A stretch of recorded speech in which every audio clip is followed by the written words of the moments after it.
The climate is changing. Oceans are warming. Extreme weather is more common. Threatened species are under strain. Whether we accept it or not, it's happening. What we might do about it is up to us. We're on borrowed time.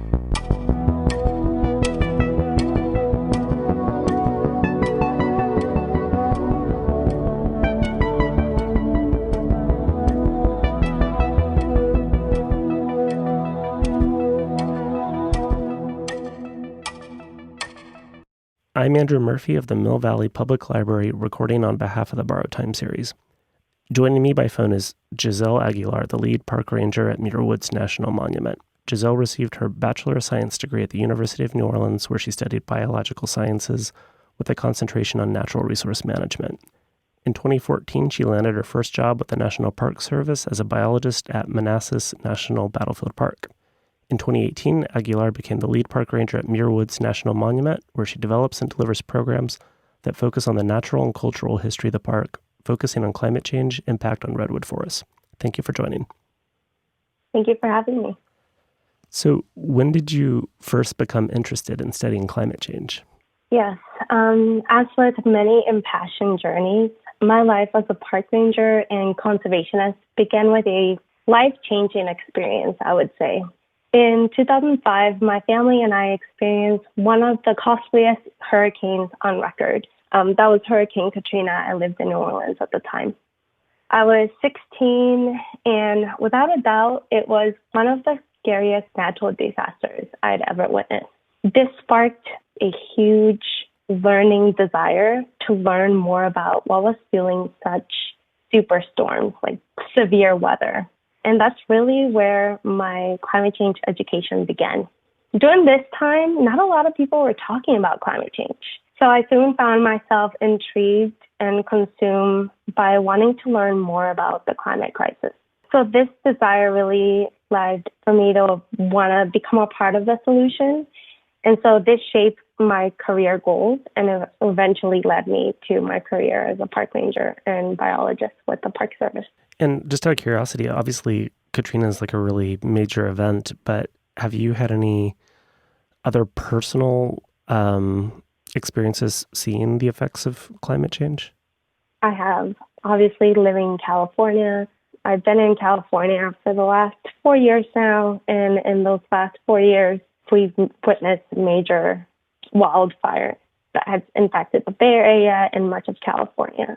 So Katrina, unfortunately, has not been my first and only experience with the impacts of climate change. So because you've been here 4 years, when was the first time you saw redwoods? So I actually saw redwoods for the first time back in 2015.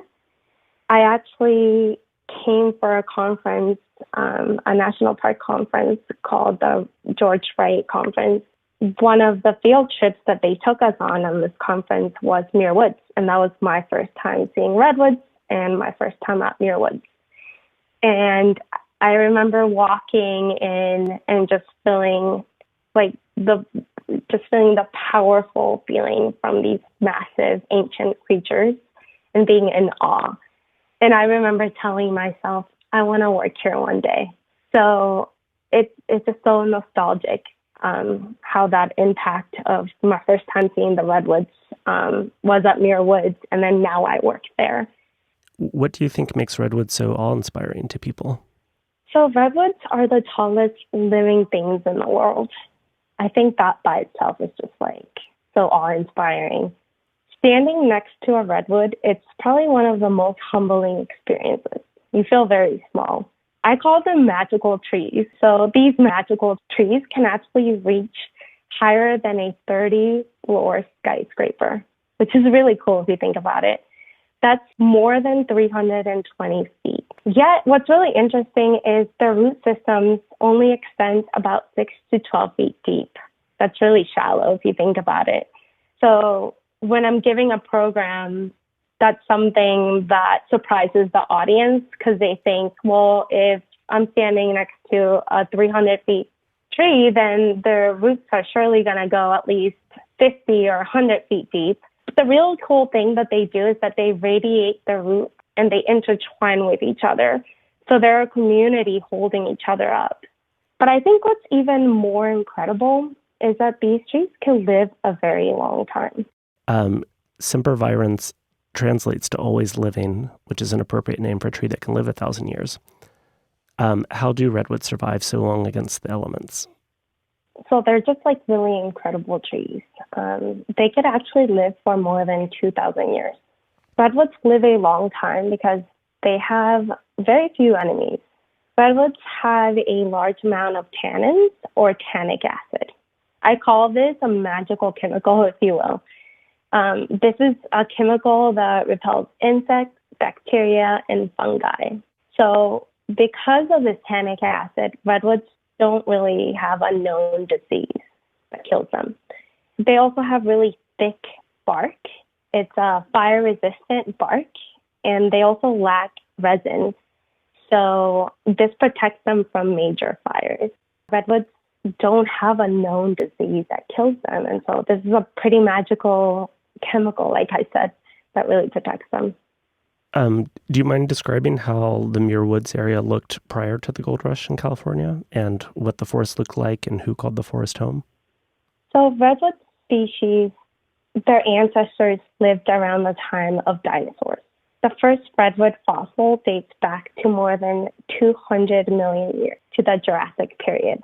So when I'm talking to kids about this at the park, they get so excited because little kids love dinosaurs, and so this fact is very alluring to them. Some redwoods living today were alive during the time of the Roman Empire, which is pretty impressive. Fossil fuel records show that redwoods grew naturally in many places across the northern hemisphere. Due to climatic shifts and other factors, coast redwoods now only grow naturally in a narrow 40-mile wide and 150-mile long coastal range from southern Oregon to Big Sur in California. This area is what we call the fog belt. So temperatures are similar to that of the Mediterranean climate. So it's really moderate year-round. In the winter, redwoods rely a lot on rain, and it provides a lot of their water needs. Coast redwoods can actually drink up to 300 to 500 gallons a day. That's a lot. They're huge trees, so they need a lot of water. In the summer months, we know that in California, in this area, we don't get a lot of rain, but we do get a lot of dense summer fog. And scientists have noticed that over millennia, they've actually developed an adaptation called foliar uptake. This just means that they suck up water through their leaves, which is really cool. But scientists also found that this wasn't unique to redwoods. It's actually in many other plants that are found in redwood ecosystems. So a good example of another plant that does this sucking up of the water through their leaves is the western thorn pine, which you'll see a lot throughout redwood ecosystem, the tan oaks, the Douglas firs, and the California huckleberry. So actually 10 out of the 10 plants that they tested actually do this foliar uptake, which is pretty interesting. If you're a nerd like me and like to learn a lot about evolution, this is really fascinating because not a lot of plants are able to do that. Cool. Before Americans migrated west because of the gold rush, who was living here and called this area their home? Muir Woods is the ancestral land of Coast Miwok. They are the original people of this land. So Indigenous people along the northern and central California coast actually lived respectively among redwoods for centuries. The Coast Miwoks lived in roughly 600 small family communities along the shoreline, where we now call Muir Beach. So the Coast Miwok people actually shaped this land. They've developed traditional ecological knowledge, land tending principles, and they've aligned their cultural customs with the seasons. So they have fostered a really harmonious relationship with nature. Today, they still practice cultural burning, which is very necessary in many forest ecosystems throughout California. In fact, redwood ecosystems rely on fire to clear the understory, or what we call the duff, which is the dead litter on the forest floor. By getting rid of the dust by doing either controlled burns, prescribed burns, you clear a lot of that combustible material. And this actually creates room for new seedlings to grow as well. It also gets rid of antagonistic bacteria and fungi, and it makes the forest more resilient. So there's a lot that we can learn from Native people, Indigenous people of this land. I know many of the houses built here in the Bay Area were made of old-growth redwood trees, and most of the nearby native trees of this area have been cut down.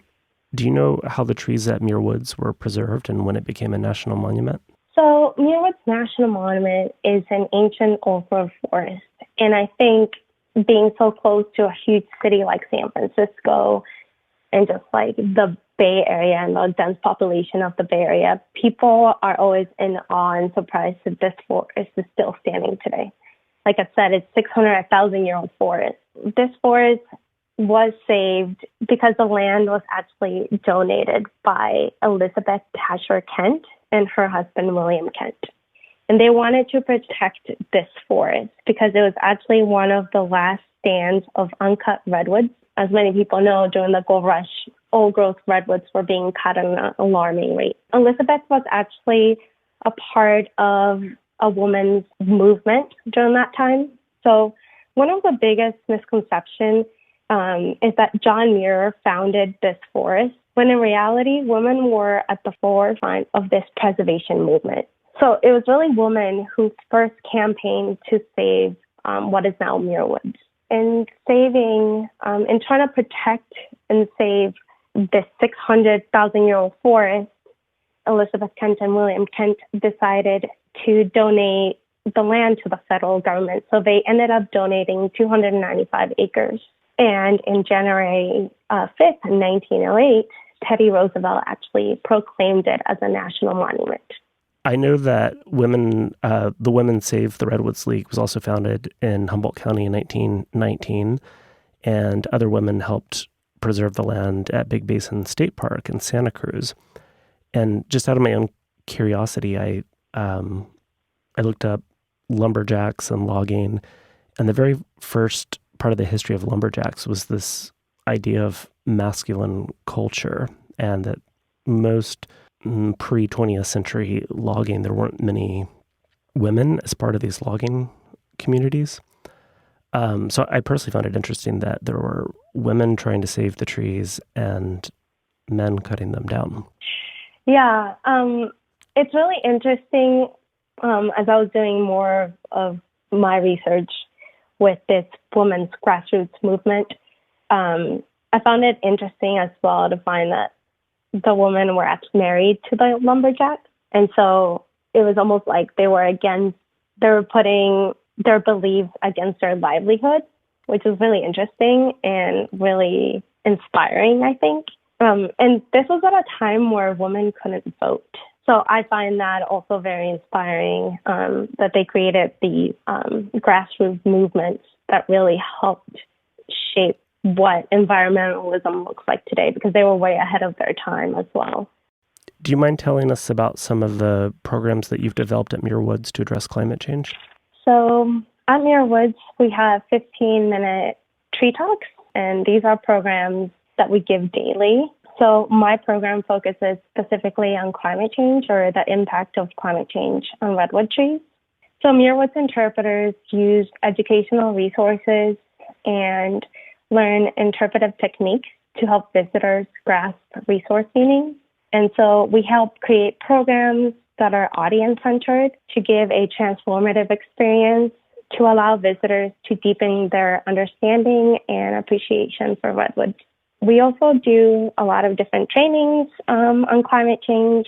So one of the trainings that we attended this year was the NOKI training, or the National Network for Ocean and Climate Change training. And this training focuses on learning empirical tested techniques that are appealing and have deeply held values, also coupled with mechanisms that drive the climate change interpretation. So we do this by using different metaphors. And so in turn, we want this to foster a positive change when speaking to the audience, when speaking to our visitors. Great. What are some of the direct threats to redwoods from climate change?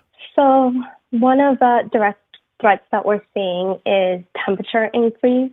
Like I said before, redwoods thrive in the coast of California from Big Sur all the way to Oregon, which is called the fog belt. So there's a lot of fog. It's very moist and it's a moderate climate. So I always like to joke that redwoods are a lot like me. They don't like it too cold or too hot.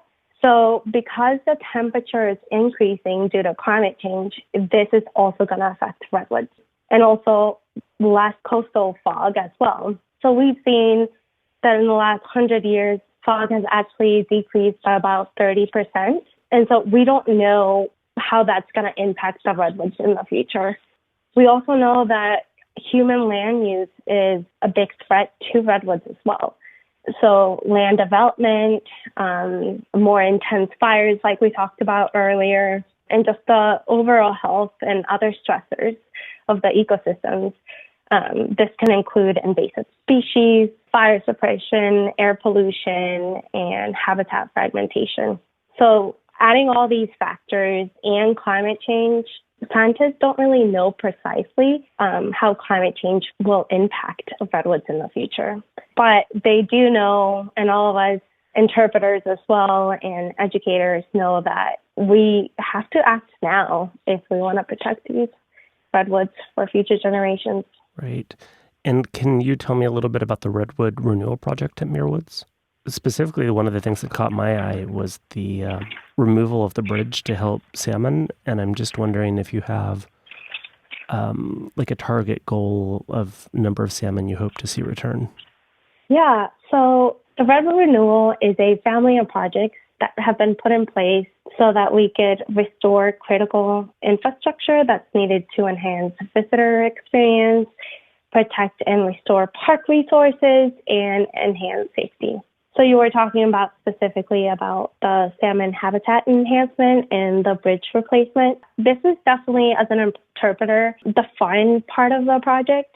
We actually hired 3 public information coordinators to help us educate the public on what was happening in the creek during this past summer. Because as you probably know, a lot of construction in the creek, a lot of people are going to wonder what's happening. And so we took that opportunity to actually educate the public so that they could see science, so that they could see habitat restoration in the making.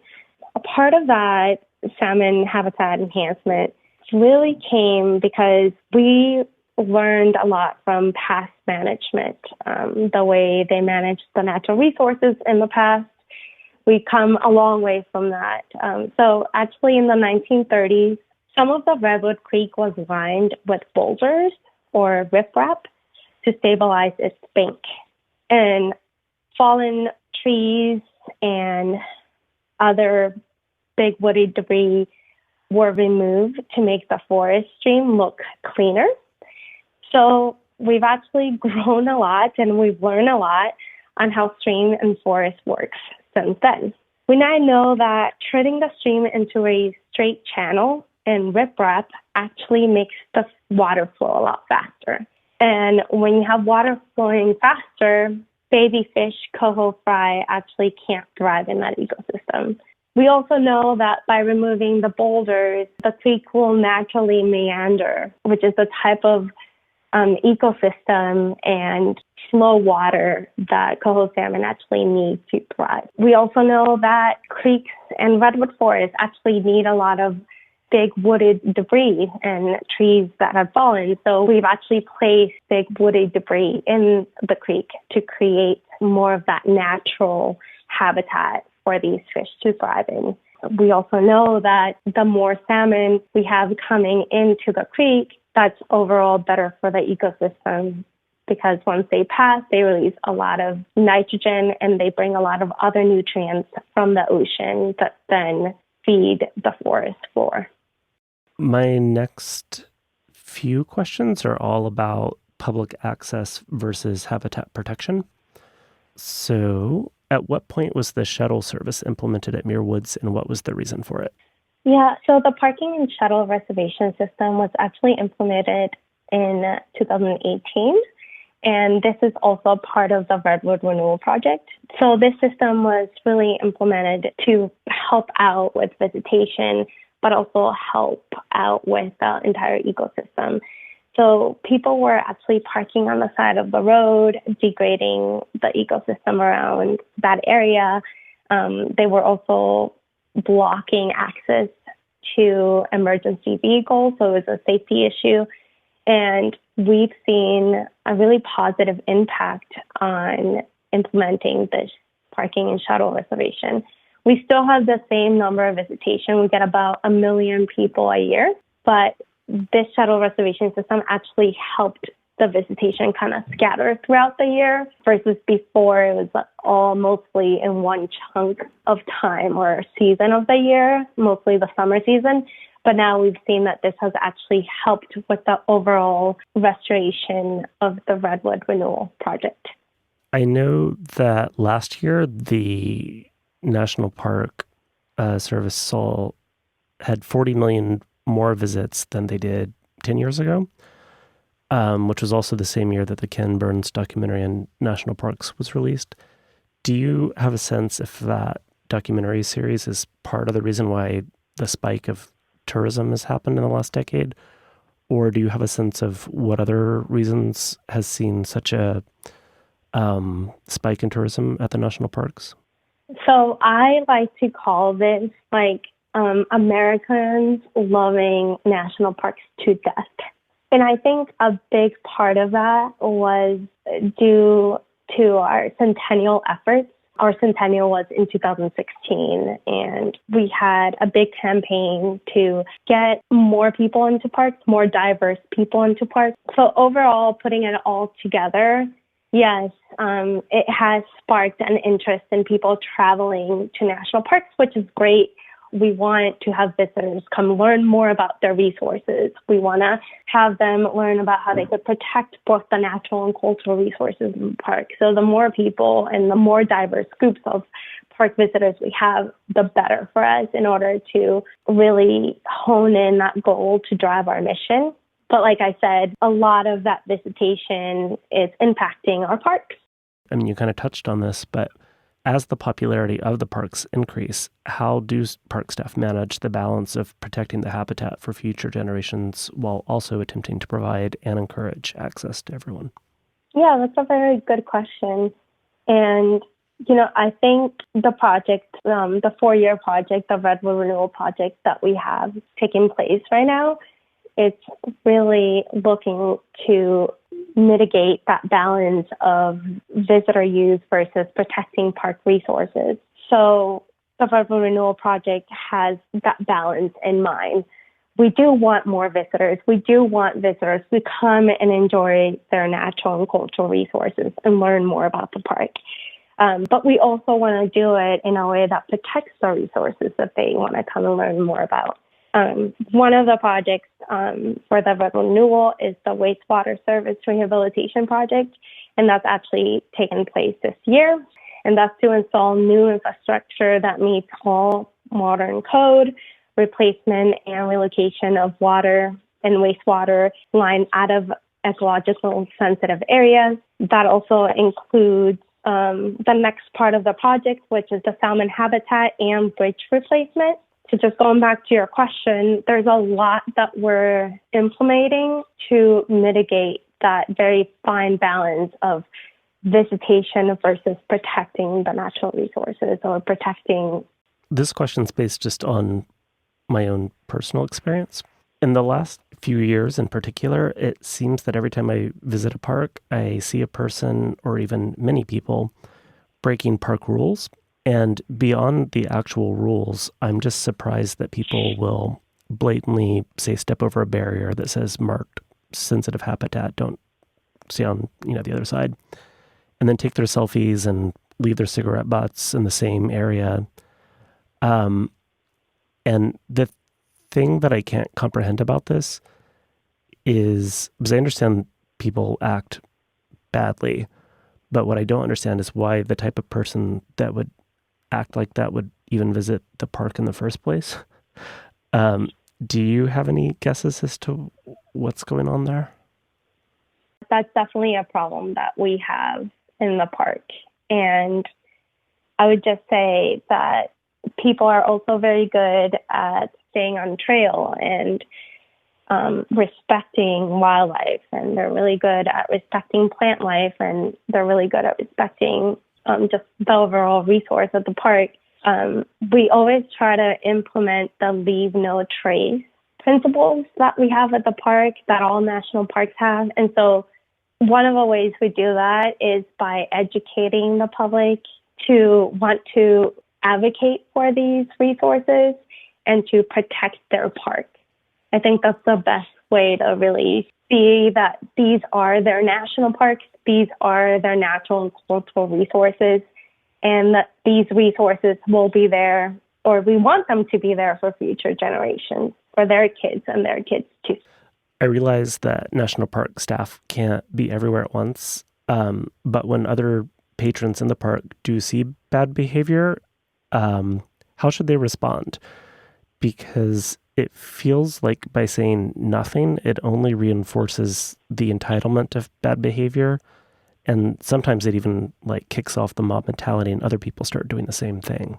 Luckily, we have really great visitors that do come to us. So when they see something, they say something. So when they see a park ranger, they'll come up to us and they'll let us know that someone's maybe on a social trail or someone is doing something they shouldn't be doing. So it's good that within park visitors, we also have that watchful eye. And so we know that there are good visitors out there that are trying to protect their national parks, and that they're helping the park rangers, but then they're also helping the whole ecosystem as well. So it's really nice to see that a lot of our visitors are actually trying to protect their national parks. How important is it for Muir Woods and other national parks to incorporate climate change science in the context of protecting the habitat of each park? I think it's very important for a national park to talk about climate change. It is affecting almost every ecosystem in our planet today. So you can't protect a certain ecosystem or environment if you're really not talking about what's really impacting that ecosystem or that resource. And so in order for us to keep our mission alive, preserving and protecting these natural and cultural resources, I think we can't do that. We can't really keep that as a mission if we don't talk about climate change. And I think many organizations that work with national parks and state parks and other stakeholders are addressing the threats of climate change. And they're doing this by protecting and restoring natural ecosystems all over the country and really all over the world. And so for us, we work with a lot of partners that also have that mission in mind of protecting redwood forests, helping restoring, and closely studying the impact of climate change so that we could manage redwood forests to be more climate resilient, and so that 100, 200 years from now, we still have redwood forests. These ancient forests are really vital ecosystems. Old-growth forests actually store 3 to 10 times more carbon than any other forest on Earth, making them a huge asset in the fight against climate change. Do you have any advice for anyone listening on what they can do to help preserve the remaining trees and to address climate change or protect other parks? Yeah, that is a really great question. And there is a lot we could all do. There is a lot that national parks are doing, state parks are doing, and many other organizations like Save the Redwood Forest to really restore forests, old-growth forests, even second growth forest ecosystems. That includes stopping large-scale deforestation, preserving and protecting land so that we can restore those ecosystems. These ecosystems are really vital because they're huge carbon sinks, like we talked about. So revitalizing these ecosystems is very important. I think it's also very important to protect wildlife because nature really knows best. And I think wildlife are the first defenders when it comes to keeping the ecosystem in balance, because every species has a role to play within ecosystem. So protecting wildlife is very essential in trying to protect whole ecosystems as well. I think, a part of my job and the job of many interpreters and many national park employees is to educate people. And so that is what we're trying to do as interpreters, is we're trying to make sure that people have transformative experiences when they join our programs, so that could eventually foster stewardship and also advocacy for their national parks and their resources. But I think a couple of things I think people can do, and I have them in a list here, is the first one, volunteer. So you could volunteer at national parks. You could volunteer to restore a natural area. You could volunteer to plant trees in a forest area. Another good thing to focus on is maybe eat a more plant-based diet, eat more locally. I think it's also important to learn from organizations like Save the Redwood Forest. They have a lot of great information. They're a great resource to really learn more about climate change and how it's affecting not only redwood forests, but many ecosystems around the world. And, climate change, unfortunately, is affecting every ecosystem in the world, including your local forest. And I think the most important thing that we can do is to talk about climate change. And I don't mean the data or the really heavy science facts, but just start with the heart and the why. I think it's really important. Why does it matter? Why do we care about what's happening to our ecosystems and our planet? By speaking about climate change consistently across local communities and across the country and across national parks, we are changing public discourse to be positive, to be civic-minded and solution-focused. And that's the message that I really want to drive home.